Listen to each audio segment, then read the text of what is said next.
All right, back to Jeremiah. And we had looked through chapter 24 of Jeremiah as we are working our way through the book, and see that chapter 21 to 29 is a unit of material. We have seen the chapters 21 through 24, and now we come to 25, are speaking about the certain exile that is going to take place as far as Babylon coming in and destroying Jerusalem and taking the final exiles. Now, we need to say that because, remember again, historically there are three waves of exile. 605 BC, 597 BC, and then the ultimate destruction of Jerusalem and the final exile in 586 BC. In 605 BC, it is during the time of Jehoiakim. In 597 BC, it is Jehoiachin, his son, his 18-year-old son, who himself is taken captive. His uncle, Zedekiah, is placed upon the throne as really a ruling governor more than specifically a king by the Babylonians, and he is the one who finally rebels and brings about the third and final exile. Chapter 21, as we have seen, is spoken during that final exile, the final siege that began in around 589 BC by Nebuchadnezzar. During that time of siege is when Zedekiah sends to Jeremiah to find out and hoping for a word like the false prophets that this siege was going to be broken by God. And Jeremiah's answer, of course, as we saw in chapter 21, is no. What you need to do is surrender the Babylonians. And if not, you are going to suffer complete and utter destruction as far as the city is concerned and as far as your own family. And this leads him in chapter 22, as we saw at the end of Wednesday, to then bring together the oracles that he spoke against the different kings of Israel after Josiah, beginning with Jehoash and then going through Jehoiakim and Jehoiachin. And at the very beginning of the chapter, it seems, with the words that he is using that reflect back to chapter 21, speaking to Zedekiah. But this becomes a mosaic of his prophetic oracles against the Davidic kings, culminating, as we saw at the end of chapter 22, in this particular oracle against Jehoiachin, against Coniah, and the fact that he would not have a physical descendant to sit upon the throne of David. However, the Davidic dynasty was assured, as far as God was concerned, in chapter 23, verses 1 to 8, because he was going to bring forth the righteous branch that has been introduced to us in Isaiah chapter 4. That will come before us again when we get into Zechariah chapter 6. And here is Jeremiah speaking about this one whom God will send, who will bring a reign of righteousness and justice in the future. And of course, you can't read Jeremiah chapter 23, verses 5 through 8. And particularly 5 and 6, without just reflecting upon what Isaiah has already presented to us about a future reign of justice and righteousness. That is the contrast to what was taking place in Judah when Isaiah presents his message and how he looks ahead to the end of days when the injustices and unrighteousness that was taking place within the land would be reversed under this ultimate son of David. And Isaiah has already presented to us in Isaiah chapter 7 that the means by which God is going to protect and ultimately fulfill his promise of the house of David is through a virgin-born son. And how that we spoke about in the backdrop when we get to then Matthew chapter 1, we see how God is able to fulfill this word that he has said to Jehoiachin, that one of his physical descendants will not sit upon the throne. Because through the virgin birth, Jesus, the Messiah, is not a part of the physical line of Jehoiachin. Jehoiachin to this day is written childless as far as a descendant sitting upon the throne.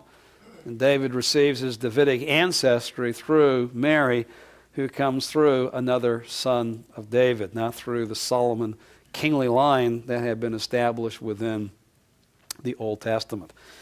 And all I see is that the New Testament is helping us to put together the Old Testament in a way we should already have started to understand it just by reading through it. But having said that, Israel didn't put it all together either. And we should be able to read through the prophets and put together the second coming of Christ. But there are things hard to understand because of our blind spots, just as with Israel within the Old Testament time period. They just see through a tunnel and can't and couldn't put certain Scripture together with Scripture to see what God was and would be doing in the future. Now, along with that, he brings his oracle then in chapter 23, verse 9, through the end of 24. And this is now going to be a beacon light all the way through chapter 29. And that is the false prophets. Those who are prophesying falsely to the people, and the fact that they will be under an everlasting reproach from the Lord, and those who follow their words would be so.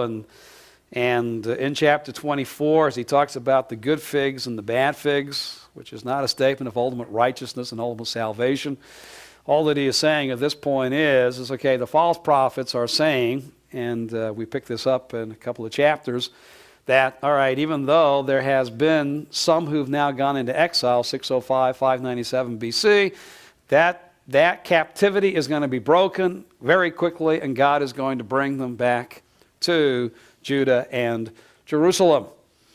And what Jeremiah is saying is, no. Those who remain in the land, they are going to suffer the calamity of the Lord. That when it comes to what God is going to do in the future, who are the good figs? Who are the ones whom God is going to work with in the future? It is those who are already captive. So verse 5 of chapter 24, thus says the Lord God of Israel, like these good figs, so I will regard as good the captives of Judah. Now you can realize why everyone in Judah would be upset at Jeremiah.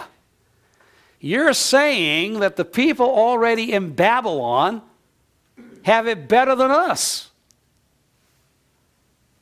I regard as good the captives of Judah who I've sent out of this place in the land of the Chaldeans. In fact, count them blessed. They're in a better situation than those of you who remain here in Jerusalem and Judah. For I will set my eyes on them for good, and I will bring them again to this land, and I will build them up, not overthrow them, etc., and give them a heart to know me. And that is starting to prepare us what we're going to read in chapters 30 through 33. Hey, at this point, says Jeremiah, it's better to be in Babylon than Jerusalem.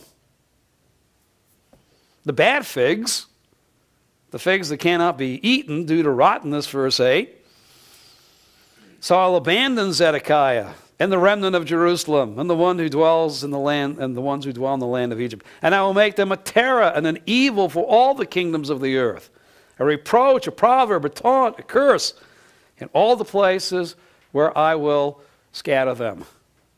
And I will send the sword, the famine, the pestilence upon them until they are destroyed from the land which I gave to them and their forefathers. Guess what? Those of you who stay in the land, guess what your end is going to be?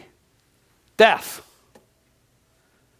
And yes, some of you will go into exile, and as you go into exile, it's going to be a taunt, reproach, to the nations. I mean, you are looking at death or shame. That is your future. So, rather be in Babylon now than be in Jerusalem. Now, here's Jeremiah saying that, and where has God left him? In Jerusalem, to say this to the people in Jerusalem. And you can see why his message would not go over too well with those who are left there. And notice in chapter 24, he says this sometime in the period after 597 BC. After the king of Babylon had carried away captive Jeconiah, the son of Jehoiakim, then God lets him see this vision of the two baskets and says, you know what, Jeremiah, those who went off with, well, let me put them the right way here. Those who went off, with Jehoiachin, with Jeconiah to Babylon, they're in a better situation than those who remain. The good figs are in Babylon because through the captivity, and the ones who are scattered, that's who I'm going to restore in the future. Those who remain in the land look to certain death and certain shame. And it's almost like, what Jeremiah is doing again is surrender and go with them. I mean, just put yourself under the Babylonian rule and go with them. Now, this leads to the word that came to Jeremiah. Now we're going to go back chronologically all the way to 605 BC. The word in chapter 25 that came to Jeremiah concerning all the people of Judah in the 4th year of Jehoiakim, the 1st year of Nebuchadnezzar, king of Babylon. All right, now we're into 605, 604 BC, with the first wave of the captives being taken to Babylon. And here is Jeremiah. Jeremiah is saying, I have been prophesying now, verse 3, for 23 years. But you have not listened. And it's not just me. The Lord has sent to you all his servants, the prophets. Not just within that generation, but previous generations as well. And you have not listened. In particular, the prophets have come and told them to turn away from idolatry and turn back to Yahweh. Yet, verse 7, you have not listened to me, declares the Lord, in order that you might provoke me to anger with the work of your hands to your own harm.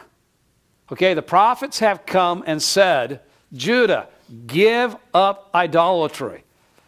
And your response has been what? Disobedience. You've continued in your idolatrous ways. Therefore, verse 8, because you've not obeyed my words, behold, I will send and take all the families of the north, declares the Lord, and I will send to Nebuchadnezzar, the king of Babylon, my servant. By the way, just remember Isaiah's servant oracles, who have been called by God to be his servant. Israel. Israel have failed, therefore in the future God is going to send the ultimate righteous suffering servant. But in this generation, who does he call his servant? Nebuchadnezzar. So that I will send Nebuchadnezzar, my servant, and will bring them, that is the Babylonians, against this land, against its inhabitants, against all these nations around about, and I will utterly destroy them, making them a horror and a hissing, an everlasting desolation. Jonathan asked about a hissing. I looked it up. Hissing is basically underlying this is the whistle. You basically come here. So you whistle people, and the idea is, of course, you whistle people to come, and it's usually used within the context of whistling for people to come and as an army to bring desolation. So that's what it meant about the hissing, the whistling. In other words, here come those who are called to bring about desolation. So you've got a horror and a hissing and an everlasting desolation. Moreover, I will take from them the voice of joy, the voice of gladness, the voice of the bridegroom, the voice of the bride, the sound of the millstones, the light of the lamp. The whole land shall be a desolation and a horror, and these nations shall serve Babylon 70 years. And Jeremiah, as you continue on, we won't go through it, but as you read the rest of chapter 25, basically says not only is this 70 years decreed for Jerusalem and the land of Judah, but all of the other lands as well. And notice in verse 15, take this cup of wine of wrath from my hand and cause all the nations to whom I send you to drink it. And then those nations are spelled out, beginning in verse 18 and through verse 26. And it's not just Judah, it's all of the nations around Judah as well. Because as I said a couple of sessions ago, what does God have to do to get the Babylonians to Jerusalem? Well, they got to come through other lands and conquer other peoples as well. And so Jeremiah says, all right, it is going to be 70 years. Now, understand he is saying this after the first exile. So there has been a discussion among commentators about these 70 years. 70 years you shall serve the king of Babylon. Verse 12, then it will be when the 70 years are completed, I will punish the king of Babylon and that nation for their iniquity and the land of the Chaldeans, and I will make it an everlasting desolation. And Jeremiah reiterates later in a letter to the captives that he sends, telling them not to heed what the false prophets among them were saying, that another couple of years and the captivity would be over and they'd be coming back to Jerusalem. In fact, he tells them in chapter 29, you're not coming back. So you build homes, you plant fields, you marry there, you settle in, because you're not coming back.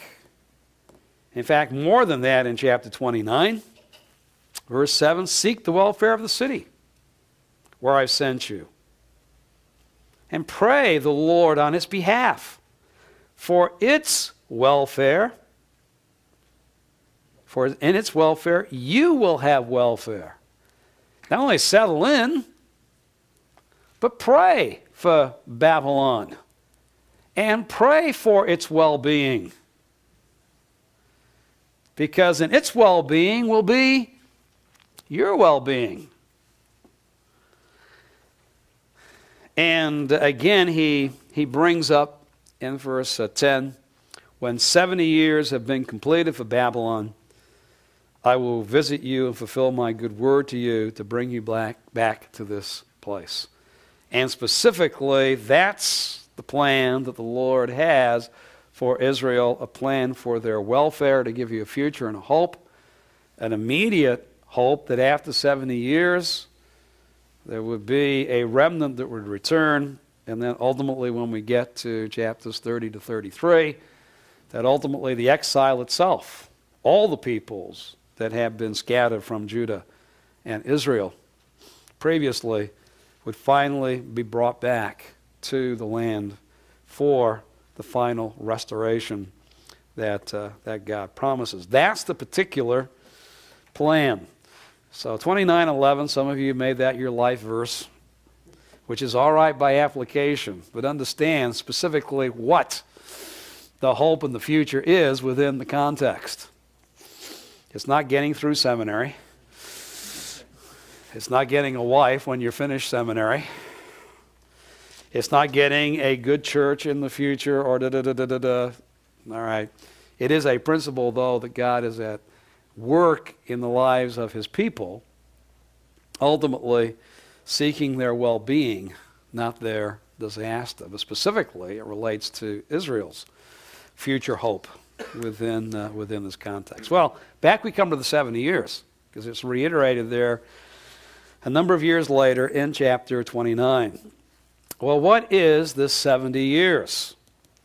And of course, right away, is it literal or is it symbolic?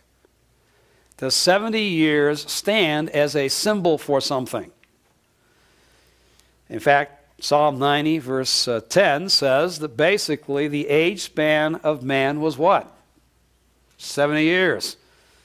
And if by strength you can get to 80, all right, that is a blessing from the Lord. But by and large, Psalm 90 says, as Moses communicates to the wilderness generation, and certainly for that generation, all right, death has been decreed.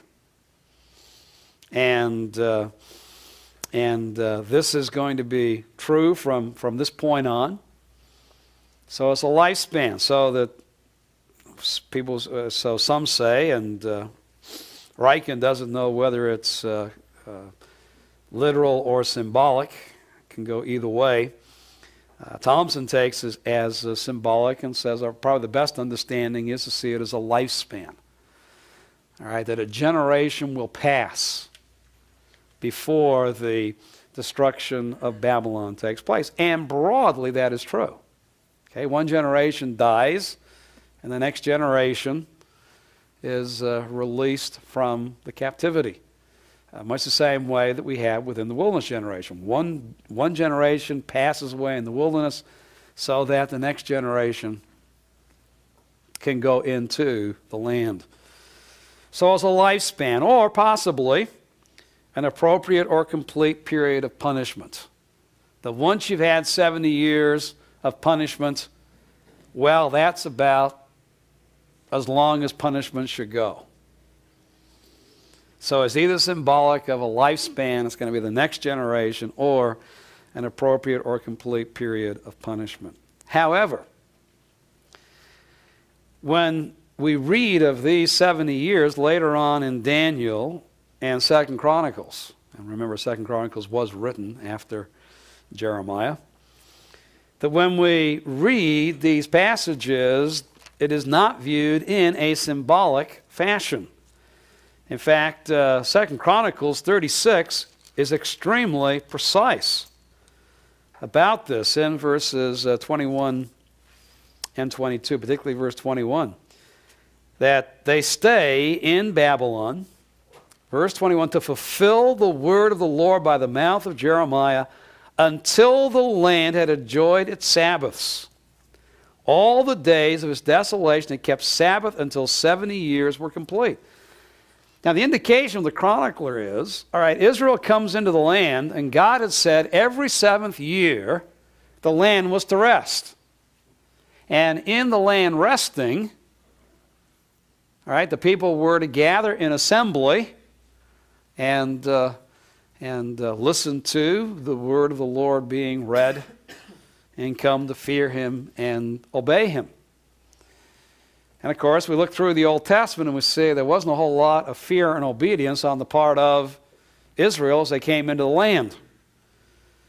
And of course, one of the reasons for that is, as they come into the land, they don't keep the Sabbath year, sabbatical year, the seventh year. Now, the sabbatical year is not symbolic. You know, after a period of time, have the land rest and gather at the central sanctuary, have the priest read to you the Torah that you might learn to fear the Lord and obey him. So, after a certain amount of time, you know, after a complete period of time, you know, after you've worked for a number of years and now you want to take a year off, okay, and even that's even symbolic whether you take a whole year off or not. I mean, you see, you see, there's no way in which you can say the foundation of the sabbatical year has any kind of symbolism that negates any literal reality. In fact, what we see within the Old Testament is you can get the calendar out and you can count off the years literally. And that's what God did. He took a look at their time in the land and said, what? You have failed to keep Sabbath how many times? 70. So because of that, the land, and more important than that, your opportunity to hear my word and respond to it again, now hopefully with a heart that will listen because of where you're at in exile, the exile is going to be 70 years. This is not an arbitrary number. God had a specific purpose for making it 70 years. Therefore, I have to assume that when Jeremiah said it's going to be 70 years, it was going to be 70 years. And of course, Daniel in chapter 9 prays his great prayer of confession because what? He realized the 70 years were coming to an end. That was just symbolic. Well, Lord, I guess the next generation's here. I guess it's almost. I guess the time for for punishment is about due to end. I don't know why. It just seems like, well, symbolically, it's about that time. I mean, he came to understand that the 70 years were almost going to end because being where he was in Babylon, it was pretty easy to take out the calendar and do what? It's about time. So if it's literal, when is it? And I would go along with the majority of commentators, although Harrison takes it as a round number. It's about 70 years. Just like they had about every 7th year to keep the sabbatical year. So I wouldn't take it as a round number. I take it as a specific number with EBC and BKC, Exposited Bible Commentary and the Bible Knowledge Commentary. And when is Jeremiah given the prophecy concerning the 70 years? In 605, 604 BC, during the first year of Nebuchadnezzar,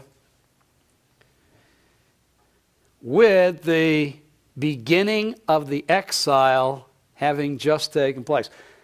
Babylon has just conquered the alliance of the Assyrian and Egyptian army at Carchemish. They have demolished the final armies that stood against them. And now literally the whole of the Levant and into Egypt is open to them.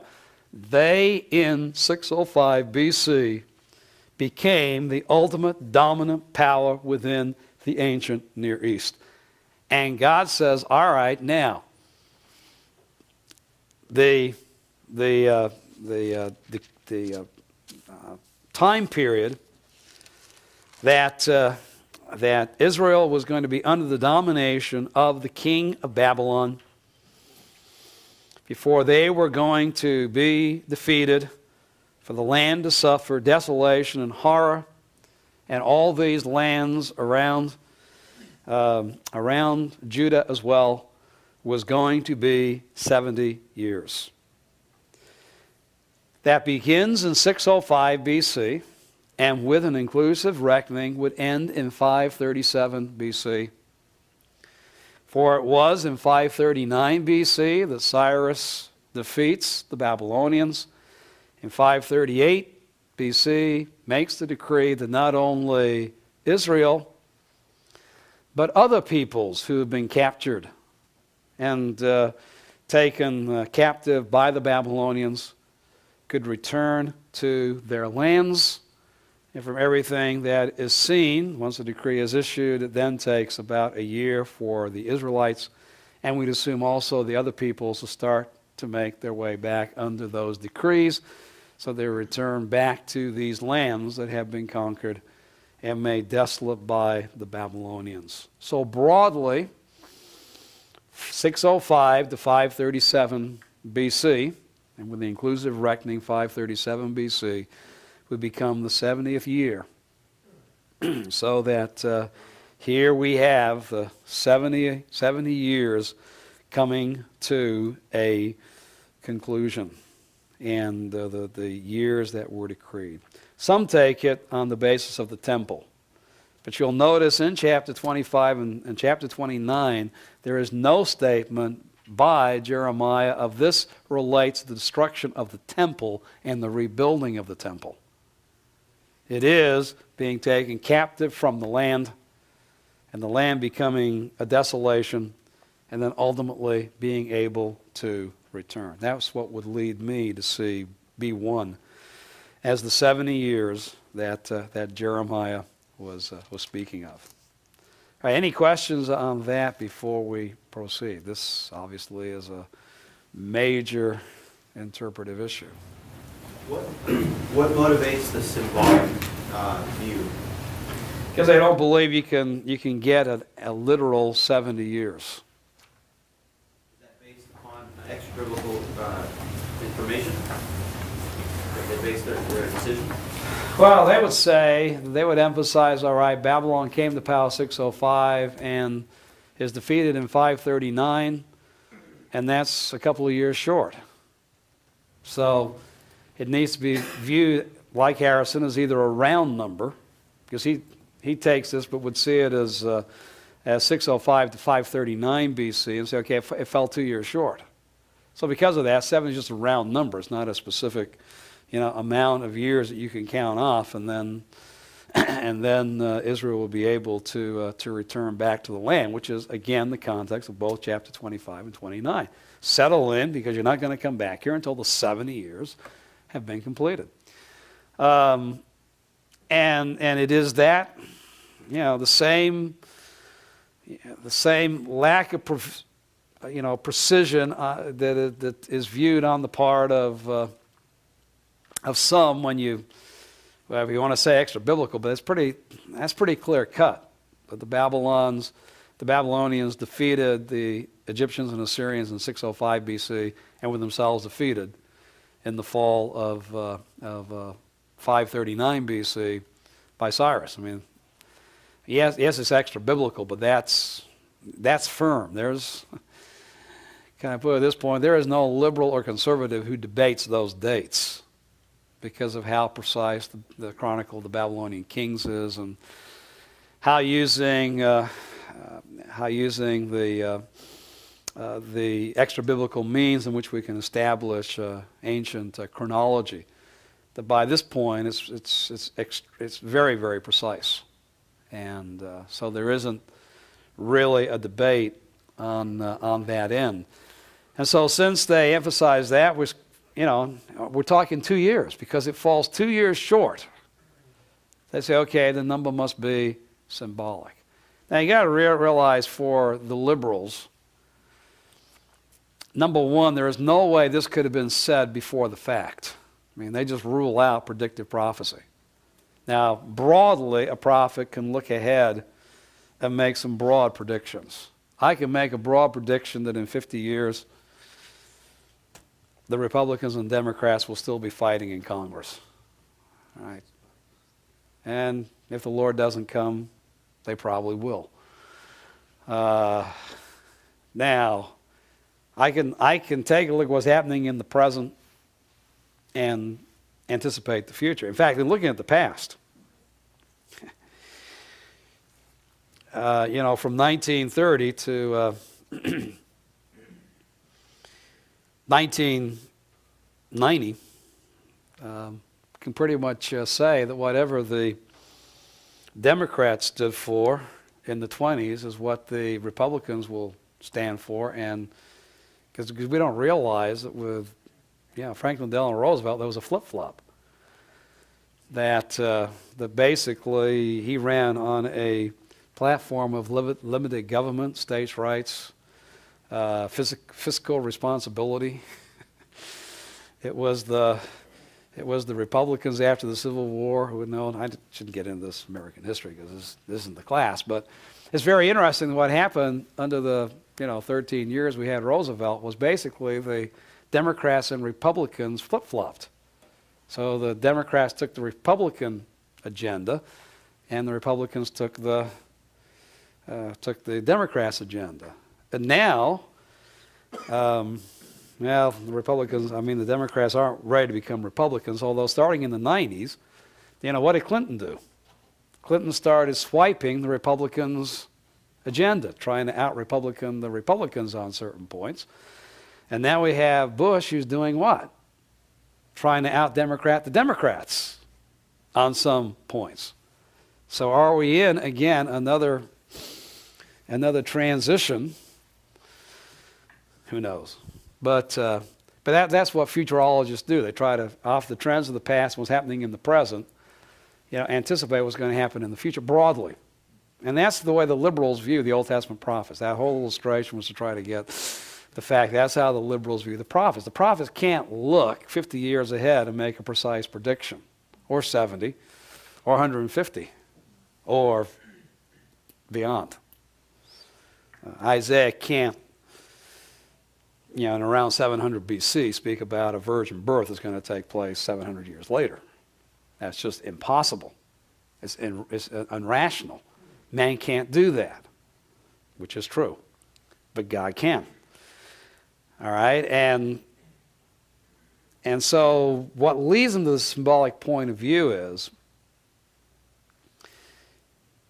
for evangelicals, well, it's not precise as it worked out in history. Therefore, it must be symbolic. And the liberals would say, all right, someone was looking back and putting these words in Jeremiah's mouth, and they weren't very good mathematicians, so, they weren't thinking about this literally. They were thinking about it symbolically. For the evangelicals, a symbolic approach is a way to maintain biblical authority, and yet in their own mind have a hermeneutical reason why they don't have to explain the exact 70 years.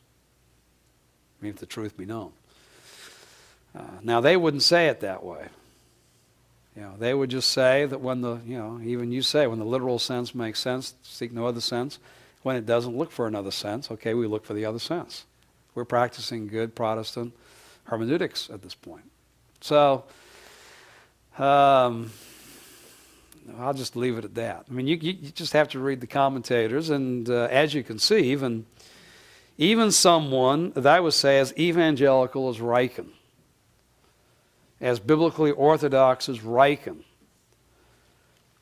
himself has a question on whether this is literal or symbolic. And basically says, I can go either way. If it's symbolic, it probably means this. If it's literal, it means that. Now, I don't know if he preached it that way in Philadelphia or whether that's what he did when he put his commentary together, his expositions together, broad commentary, expositions together. Because when you want the most amount of people to read it, you sometimes fudge on some of the things. But the whole issue of the 70 years was for not keeping the Sabbath? Yes, that's what, we don't find that out in Jeremiah. Jeremiah doesn't say anything about the sabbaticals. He doesn't say anything about the rationale of why it's 70 years. He just says it's going to be 70 years. Here in chapter 25 and then in chapter 29, reiterating that to those not only who went in 605 BC, but also those who went to Babylon in 597 BC, taken exile then. So he reiterates to the two groups now that are in Babylon. All right, settle in, seek the welfare of the city, because God's decreed 70 years. It's not until we get to Chronicles that we get the rationale for why 70 years. Why not 80? Why not 75? Why not 65? Right? The rationale is that's how many Sabbaths had not been kept while Israel was in the land. And Cyrus, who will be the instrument who rebuild the temple, was coming after Nebuchadnezzar. Oh, yes. Remember, you got Babylon, and then you have some further kings of Babylon after Nebuchadnezzar, evil Merodach and Nabonidus being two, and then it's Nabonidus who is defeated. Did I go all the way with that on Ezekiel? If not, we'll deal with it when we get to Daniel. But yeah, remember that history. Remember your history as you read the prophets. All right, but I can't remember if my chart on Ezekiel goes that far. Yes, it does. When you get to Ezekiel's dated oracles, all right, on that one, I think I ran out of room with Jeremiah. But on Ezekiel, who's going to cover a lot of the same territory historically, notice I bring it all the way through to 538 BC when Cyrus issues the decree, just so you can see the whole development from 626 BC when Babylon becomes independent of Assyria to 605 BC with the Battle of Carchemish, where Babylon now takes over control of the ancient Near East all the way to, it's in 539 is when the defeat takes place. 538 is when Cyrus issues the decree. Okay, so so when you get to Ezekiel, you can see a little bit more of the broader historical span, and even where Evil-Merodach becomes the king of Babylon in 562. I had a little more space here, so I added some material for you that wasn't in the Jeremiah chart. Okay? I may not have caught this, but are we saying that the 537 is when they're returning, and you see that as the 70 years? Yeah, because that's when they go back to the land. And in the fall of 537 BC is when they reestablish the altar and have sacrifices. And then in 536, and I think that's where Dr. MacArthur takes it, is when they would actually, plant. And in 536, they would have their first crop, the fall of 536, back in the land. Okay, works out to 70 years. And there's nothing that I'm aware of in the biblical text that says it had to end with the fall of Babylon, does it? No, except that it says definitely that Babylon is going to rule. Verse 12 of 25, when the 70 years are complete, I will punish the king of Babylon and that nation for their iniquity. All right, so he does say after the 70 years. All right, now, again, they are defeated. But he also says that, and I will make it an everlasting desolation, which did not take place in 539 BC. They just came in and peacefully took it over, and it's over the future generations where it became an everlasting desolation. So we would see this as, 70 years for Babylon, that is looking at, their defeat and the beginning of their demise, as a city that would fit into this 70-year schema of 605/604 to 537/6 to give you the dates exactly as, Dr. MacArthur takes all the way to 635 BC. But this is the exact number, and in fact, you can read his little note on it on page 1097. But he was saved the same way, beginning with the first captivity, and then ending once the people come back, plant, and experience their first crop. Which actually the first crop is 536 BC. But they are back in the land and establish the altar in 537 BC. All right, well, quickly to get us to what we want to look at next hour. All right, I've already talked about chapter 25, dealing with the 70 years that's going to come upon both Judah and the rest of the peoples. Then in chapter 26, wherever I put that chart that was up there, well, you got it before you. In chapter 26, you see the opposition to Jeremiah's ministry, his prophetic ministry, that the king, the princes, seek to put him to death.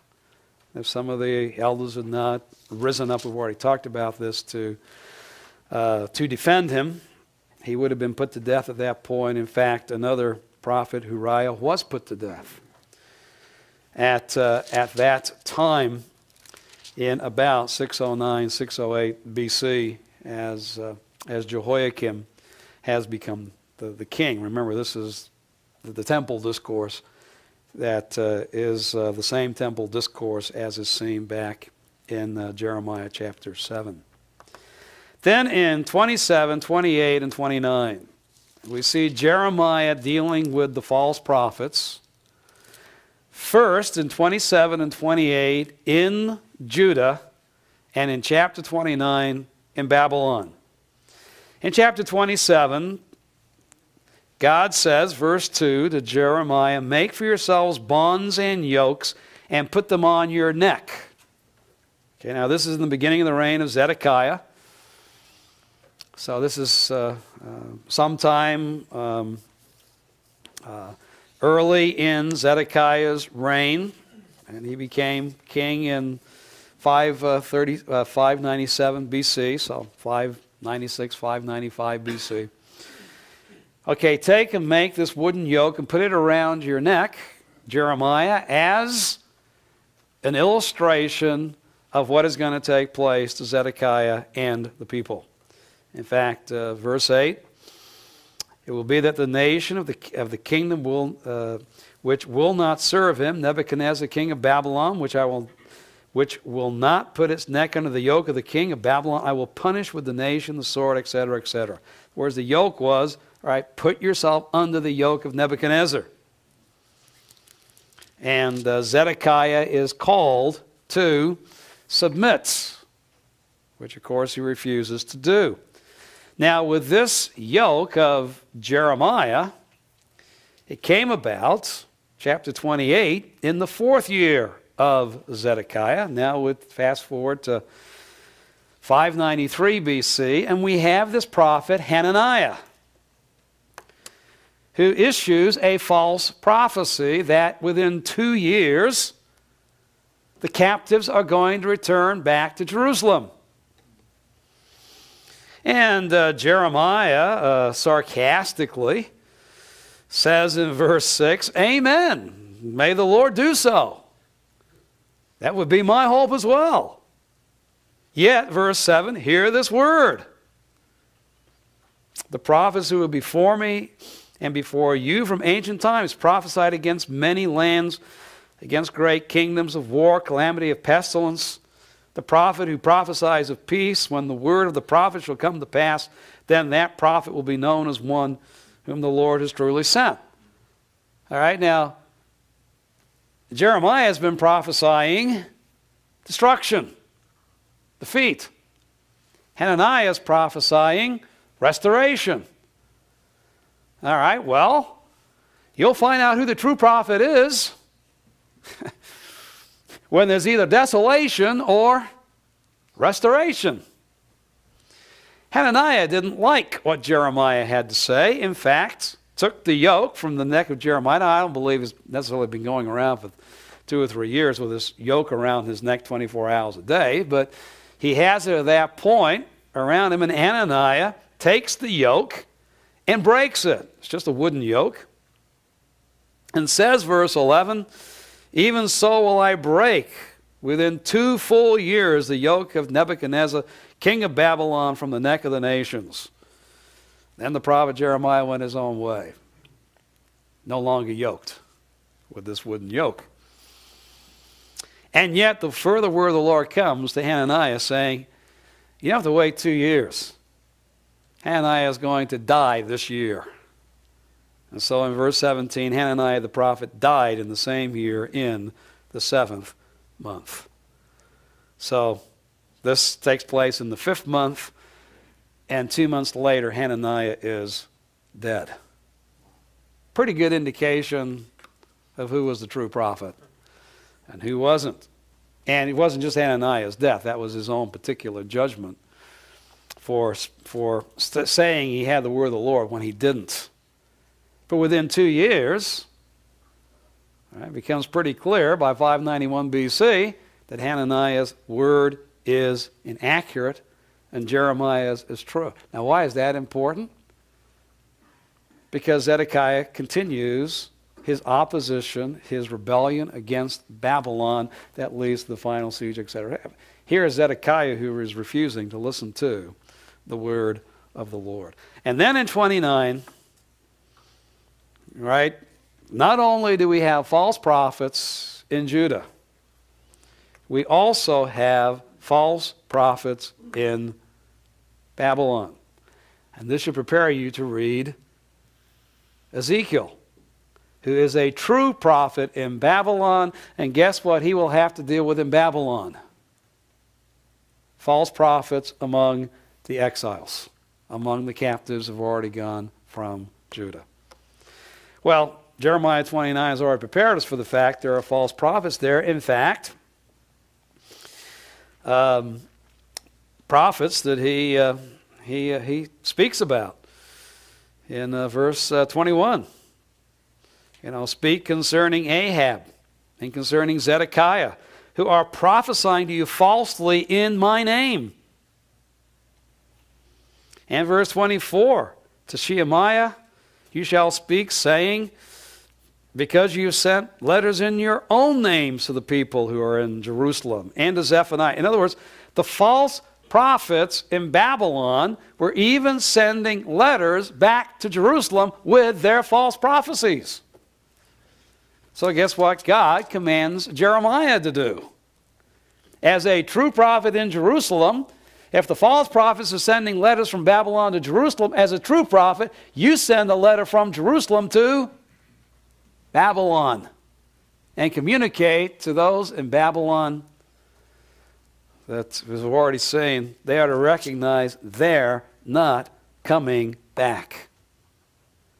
That these prophets, just like Hananiah in Jerusalem, are prophesying of restoration for that generation when restoration is not coming. It's a lie. But if restoration was not going to come then, does it mean there was never going to be restoration for Israel and Judah? And so it's within that context that the Lord leads Jeremiah to write what is in chapters 30 to 33. Now do note verse 2 of chapter 30. Thus says the Lord, the God of Israel, write all the words which I have spoken to you in a book. Why? For behold, days are coming, declares the Lord, when I will restore the fortunes of my people Israel and Judah. I will also bring them back to the land that I gave to their forefathers, and they shall possess it. Jeremiah, you have to withstand the false hope that is being given both in Jerusalem and Babylon to my people by false prophets. But you not only withstand the false hope, I want you, against the backdrop of what you have written, to also write down the true hope for the captives and for those living in Jerusalem. And it's not that the captivity is soon going to be over. In fact, Jeremiah is going to, in these chapters, look beyond the period that will take place under the Persians, where a small remnant will return, to look back, to look ahead, like Isaiah has already done so, to the great and total and complete restoration of Israel and Judah, which will take place in the future.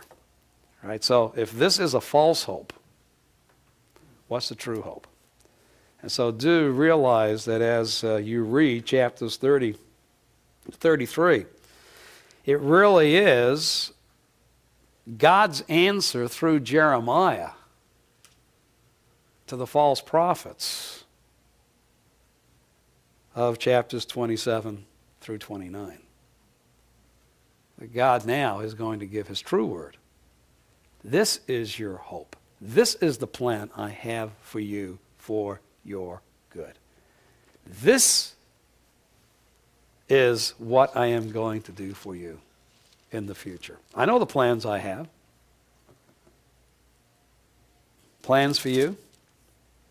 Plans for your welfare, to give you a future and a hope. And here it is. And so if you really want to know, as I said contextually, what 29 verse 11 is speaking about chapters 30 through 33. This is God's plan to give Israel a future and a hope. And this is what they are to anchor their faith in. All right, to Jeremiah chapter 30 and following. I am not sure this is the best way to get it across, although everyone sees a threefold division of these 4 chapters. That you see in chapter 30, verse 1, the word of the Lord came to Jeremiah. Chapter 32, verse 1, the word that came to Jeremiah from the Lord. Chapter 33, then the word of the Lord came to Jeremiah the second time. Actually, basically at the same time in the same circumstances that it had come to him the first time. So that we find out in chapter 32 that this takes place in the 10th year of Zedekiah, which was the 18th year. That as we come to chapter 32, we are coming to 587 BC. We're coming within a year of Nebuchadnezzar's ultimate defeat of Jerusalem. It is during the time of the siege. It's during the time when the Babylonians control all of the land except for the city of Jerusalem itself. They were sieging the city. And that's why in chapter 32, it seems strange, okay, go buy the piece of land. The land at that point was under whose control? The Babylonians. It was already Babylonian territory when he buys it. And so obviously, as God says, buy the land, buy this parcel of land, this field, because you have the right of redemption. All right, Leviticus 26, to buy it from one who is selling it.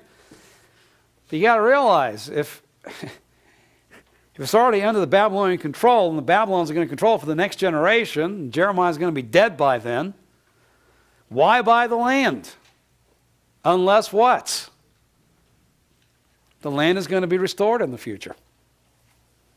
So basically, chapter 32 is God saying to Jeremiah, if I can literally put it this way, put your money where your mouth is. All right, I have promised restoration.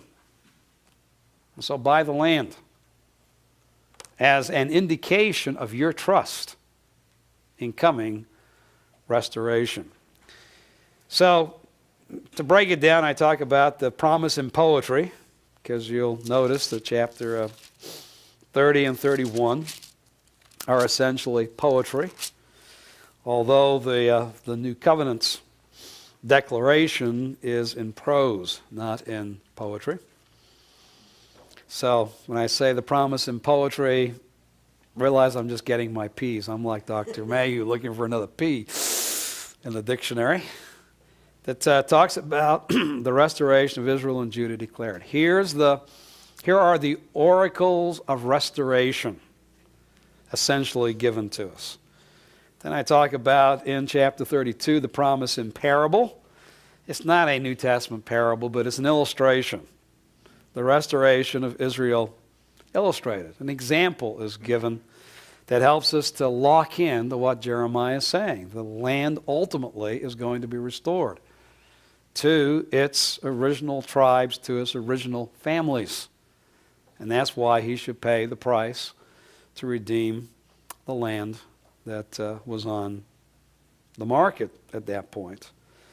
And then in section 3, talking that about the promise in prose, even though we've had prose previously, but I got to keep my P's.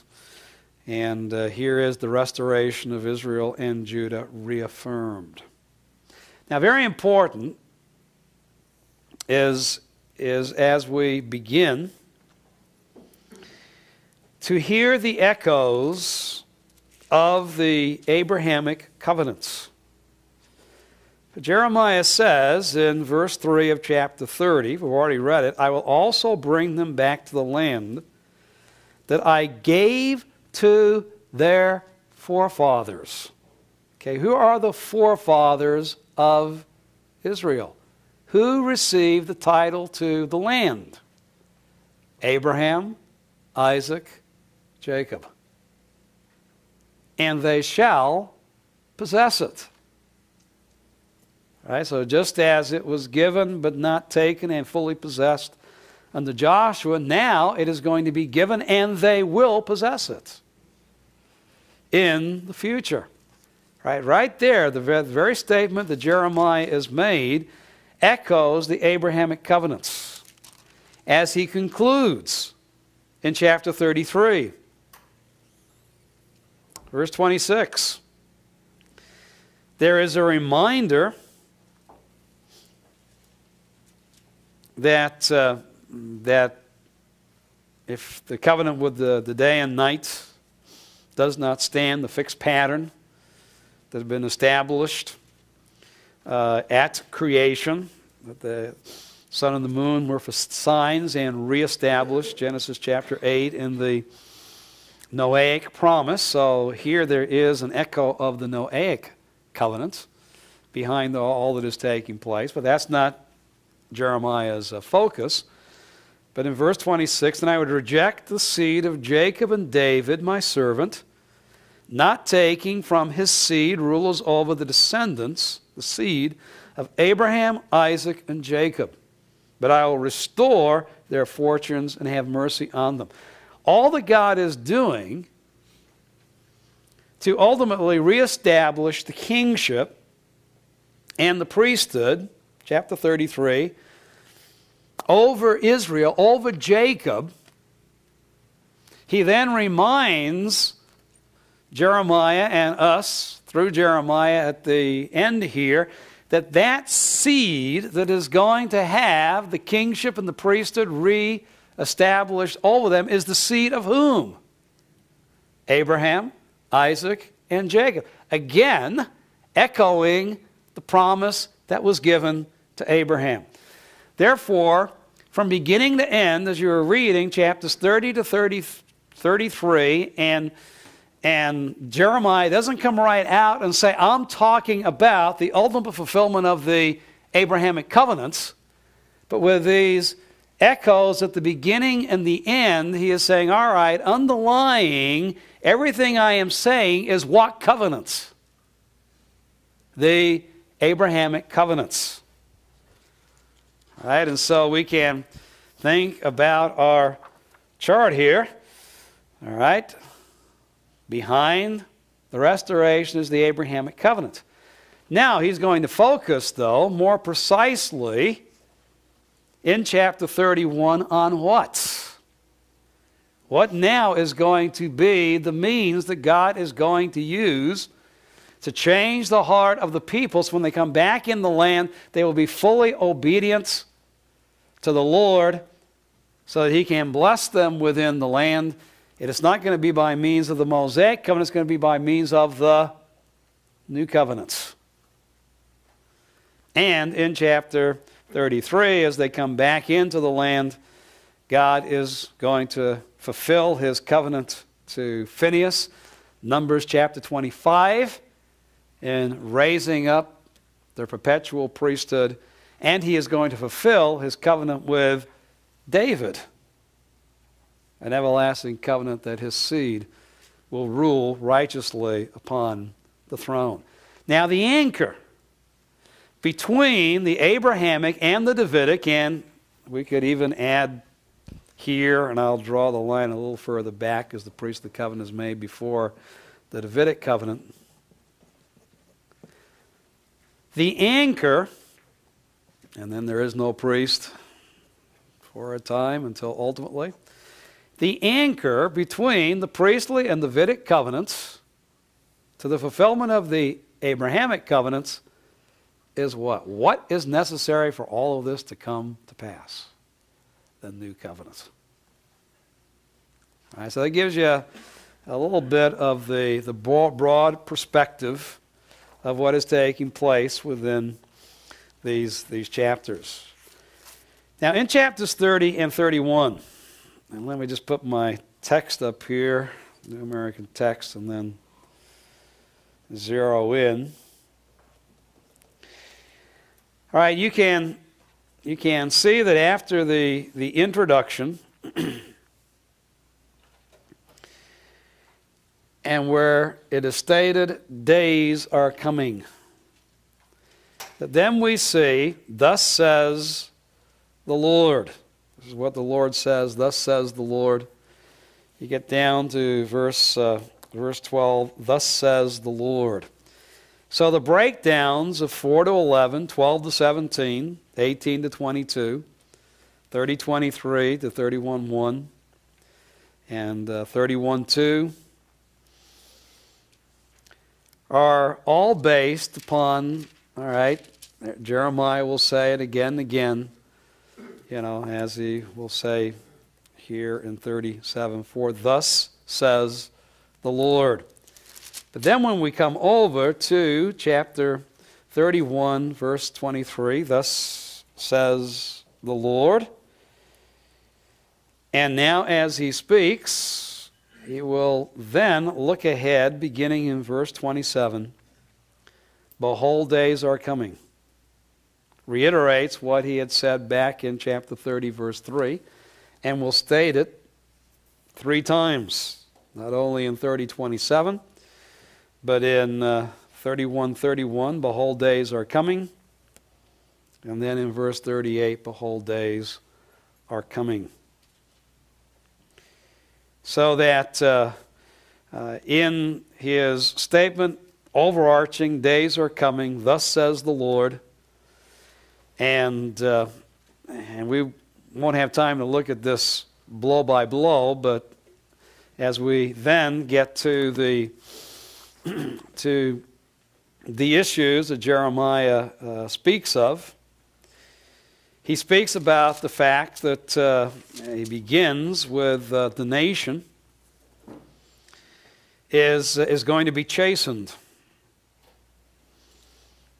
And yet in the chastening, verse 11, they will not be destroyed completely,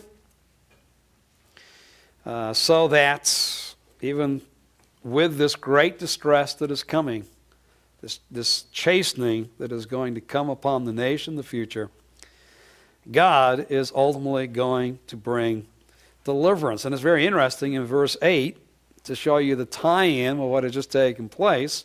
The image that is given is that on that future day, I will break his yoke from off their neck.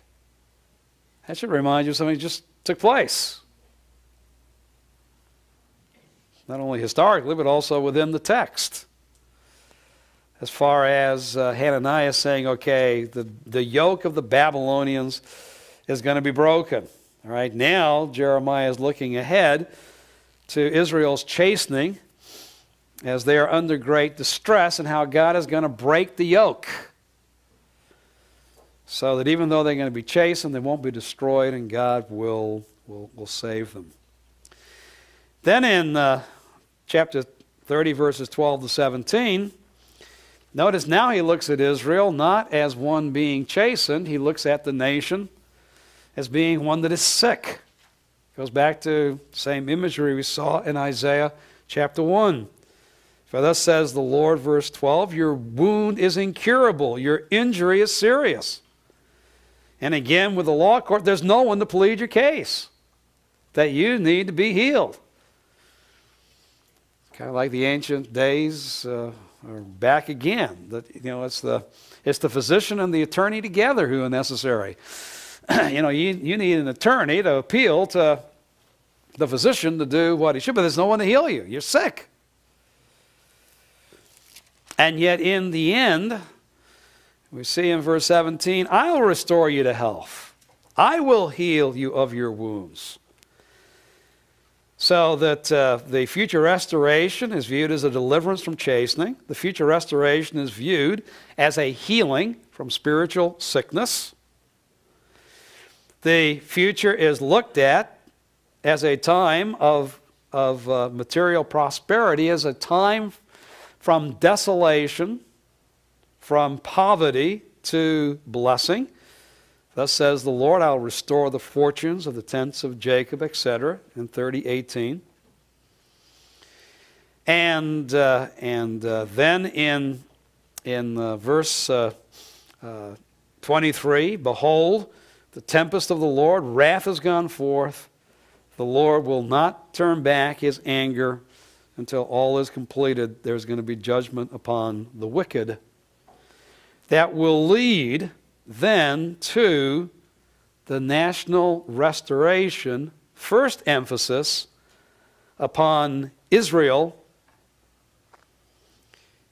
and then ultimately in verse 23 upon Judah. All that is spoken in chapter 31 verses 2 through 22 is looking at the northern kingdom. Notice verse 20 is Ephraim, my dear son. Is he a delightful son? Indeed, as often as I have spoken to him, I shall certainly remember him. Therefore my heart yearns for him. I will surely have mercy upon him, declares the Lord. And so he speaks about, even though Ephraim, even though the northern kingdom has come under God's judgment, that God ultimately is going to save them, is going to bring them back and restore them once again. Then in verses 23 to 26 of chapter 31, he thou speaks about Judah. Verse 24, and Judah and all its cities will dwell together in it. The farmer and those who go about with flocks, those who plant and those who herd, will live together in the same land at peace. For, verse 27, now he gets into the establishment of a new relationship with Israel and Judah. Not only is he going to restore both, now both of the nations, all of Israel, all of the seed of Abraham are going to, go through the chastisement, go through the punishment, have the wicked purged out, and be healed, and be restored, and have the produce of the land just abound. But now what Jeremiah does is he gives his first, behold, days are coming. Notice he emphasizes that I will sow the house of Israel and the house of Judah with the seed of man and with the seed of beast, both together. And it will come about as I have watched over them to pluck them up, to break down, to overthrow, to destroy, to bring disaster, the judgment. So I'll watch over them to build and to plant, declares the Lord. In fact, in that day, they will realize that their blessing doesn't come because of what their fathers had done, because the statement that was being made within the land is because of the father's sin, we get the results. The fathers have eaten sour grapes, the children's teeth are set on edge. Ezekiel's going to come back and deal with this proverb within the land among the people as well in Ezekiel chapter 18, much more fully. Basically, what is taking place during the siege is those in Jerusalem are saying, and those in exiles were saying, you know what? We're just bearing the consequences of our father's sin. It's their fault and we get the judgment. Well, in verse 30, what is being said, everyone will die for his own iniquity. Each man will eat the sour grapes. His teeth will be set on edge. In that future day, you're not going to blame your fathers. You're going to reap what your obedience or disobedience brings about. And of course, he's talking about restoration, and he's saying, all right, it's based upon this taking place because of that generation's faithfulness and obedience to the Lord. Then in verses 31 through 37, Behold, days are coming, declares the Lord, when I will make a new covenant, again with both the house of Israel and the house of Judah. That both those two historical nations, that is all of the seed of Abraham in that future day, will participate in this covenant. And the covenant is going to be fundamentally different than the Mosaic covenant. Verse 32. It's not like the covenant which I made with their fathers, my covenant which they broke. In verse 32, and that should remind you of chapter 11. You have broken the covenant. It's irreparable. You have breached it. You have broken it. It is not going to be by means of the Mosaic covenant that God is going to deal with his people in this future restoration. Rather, in verses 33 and 34, this is the new covenant that's going to replace the Mosaic covenant. This is the covenant I will make with the house of Israel after those days, after the judgments and the basis of their restoration. I will put my law within them, and on their heart I will write it. An internalization of the Torah. The result, I will be their God, and they will be my people. Now, yes, that's true of individuals, but he's talking about corporately. They are finally going to be what I have called them to be as the seed of Abraham. They're going to recognize me as their God. They shall truly become my people. And how extensive it's going to be? All Israel is going to be saved at this point. Because all will know the Lord. What that means is all will have an experiential, intimate knowledge with Yahweh.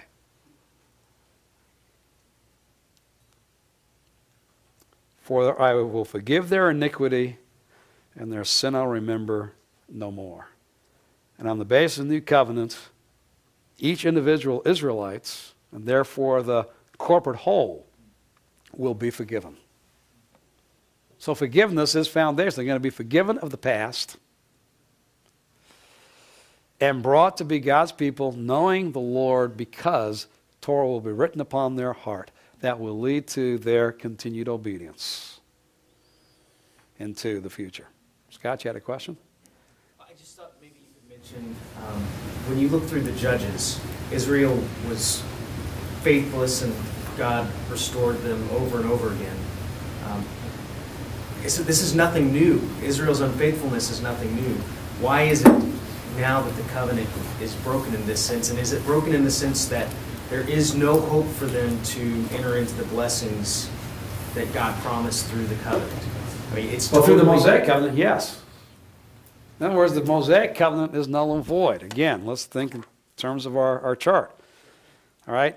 Jeremiah 11, it's broken, it's irreparable.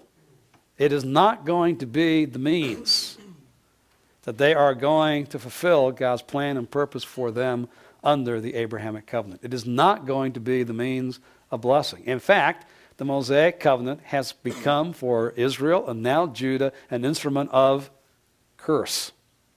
And they are on the verge of experiencing the ultimate curse of the covenant, which is scattering among the nations that have begun with Assyria, and now they'll be taken to Babylon, and from there, through the progression of the world empires, they literally are going to be scattered to the four corners of the earth. A restoration that does not, they do not return as a whole. The new covenant is not established when they come back from Babylon. That's just a small remnant that continues to live, as we saw in Ezra and Nehemiah, under the law, under this irreparable law, but it's still, this is my dotted line, it's still all they have until the new covenants will be established. And this gets us into the New Testament, gets us into very, very tricky exegetical, theological water, which is obviously that historically with the death of Christ, Romans 10:4, the law came to an end. The Mosaic covenant is null and void. In fact, even the priesthood, the sacrifices, Hebrews chapter 8, as the writer of Hebrews speaks, we're in the process of becoming obsolete. That's why he can speak about the new covenant, because the new covenant, at least the foundation that is going to bring the new covenant's experience, the totality of Israel, is already laid in the death of Christ. This is the new covenant in my blood. And Christ has died. And at the cross, what happened to the Mosaic covenant? It became unnecessary. Well, it became unnecessary. Christ is the end of the law. That's it. It's finished. Fini. So the covenant continued in some sense past Jeremiah 11 is what I'm getting at, and I'm just trying to define that. Well, it continued because after Jeremiah 11, even though they're now under the curse and continue under the curse, to this day they're under the curse of the Mosaic covenant. The Mosaic covenant, in that sense, is still governing Israel's experience. Their blindness is the fact that they're suffering the curse when the Messiah, who is the foundation of the new covenants, has already come. But their eyes are still blinded. 2 Corinthians 3, the veil is still over their face. They can't see how the Old Testament covenant of Moses was pointing to the new covenant. And so they still live as though the Mosaic covenant is the basis of their relationship with the Lord. This is Romans 9, 10 and 11, 9 and 10. They're seeking to establish a righteousness on their own works in accordance with the Mosaic covenants, without realizing that within the Torah and within the prophets there was already the anticipation that covenant was irreparable, and they in faith should look forward to the new covenant that was tied in with the Messiah. But they were so bent upon working their own righteousness for God's not guilty that they missed the not guilty that was provided for them in the Messiah and his death. I mean, that's Romans. Okay? And so they continue to live until this day. You go down the street, they don't read any of the New Covenant. They continue to read the Torah and the prophets. And they listen to the Torah and the prophets, and instead of being a schoolmaster, being a pointer to Christ, they continue to say, okay, we just need to try hard. We need to do better. Okay, let's hear the commandments again, and we will do them. And of course, they fail. And of course, they're on Roscoe Boulevard instead of Jerusalem because they're under the curse of the Mosaic Covenant. Hey, what? Well, yeah, anywhere in L.A. This is a cursed place to be, particularly if you're National Israel. All right. It's not a curse for those of us who are believers in Jesus Christ. But that's here. They're listening to it. Like I said, on Roscoe Boulevard, where they should realize I'm on Roscoe Boulevard because, the prophet said that the ultimate curse was being scattered among the nations. I'm here. This is only a covenant of death for me. And Moses and the prophets have promised a covenant of life, a new covenant. But all I can say is the veil is over their eyes. They can't get it. So yeah, the Mosaic covenant, we can put it this way, in God's economy, is gone. It's obsolete. It's over. And Israel shows their waywardness from Yahweh in the fact that they're still seeking to live by means of that covenant. Now, that covenant is going to fulfill its purpose in the tribulation periods. They go through the distress. when they will finally come to their senses and realize we have failed, we have missed it, all we can do is turn to the Lord in repentance. The law will finally accomplish its purpose of showing Israel their sin and their utter inability to obey God, which will then lead them in faith to return to the Lord with that repentant spirit. And remember that Isaiah has already written the repentant speech. In Isaiah 59, Hosea is going to do the same thing in Hosea 14. They won't have any problem knowing what to say. It's already been said. All they got to do is take the words that God has already given to them prophetically, and they will bring it with their whole heart. It won't be a hypocritical day of atonement like happened last, September. Repentance today within Judaism is try harder. All right, that's Yom Kippur. It's a recommitment to try harder. And if you don't believe me, go to a Yom Kippur service. They'll let you in. You got to pay for it, but they'll let you in. They know how to raise money. You have to have a ticket to get in. And if you buy a ticket or have someone buy a ticket for you, you can go to a Yom Kippur and you will see, all right, we're sinners and we're going to try harder. But before we castigate Israel, how many so-called Christians will go to church this Sunday and do what? Confess their sin and respond by saying, we're going to try harder. Because it's the inclination of man in his flesh. All right, I'm going to do it on my own. Instead of resting in faith in what God has accomplished for us, what we could not do through Jesus Christ. So, I know that was a long answer to a short question, but and our time is gone. Just very quickly, chapter 32 is pretty easy. Buy a field. And Jeremiah is honest. You've already picked that up within this book. Lord, why am I buying a field?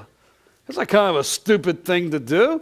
Now, of course, he, like us, begins it with behold, you've made the heavens, and nothing's impossible for you except this field. And so the Lord has to explain, well, the answer is, yeah, the field is now desolate. It's part of the desolation. That's why you're punished. But the answer is, all right, the city's going to be destroyed, the land is going to be destroyed, but then it's going to be restored. Then you're going to be glad you got the title to the land when it's restored in the future. By the way, there's also an implication. Jeremiah is going to be there. And of course, he says, okay, in that day and age, okay, buying and selling and that which has taken place in the land previously is going to happen again. And then in chapter 33, now Jeremiah is told the second time there's coming judgment and restoration. And in the restoration we already brought out, God will fulfill his covenants with both David and the Levitical priests. That is Numbers 25 through Phinehas. I'm going to establish what I promised within the land. In fact, he uses the same image in chapter 31 for the new covenants. Right? Israel will cease to be a nation and not have the new covenant if the sun and the moon ever stop. Same thing, I will forget my covenant with Phinehas and with David. If you ever see the sun and the moon not in their orderly fashion, day and night. If you do, Israel, may that be a reminder to you, I am going to fulfill my word. And so this morning when the sun came up and the night when you see the moon, you're not an Israelite. But that should remind you that what God has said he's going to do for Israel is going to do. Because that's how God pledged himself here in Jeremiah.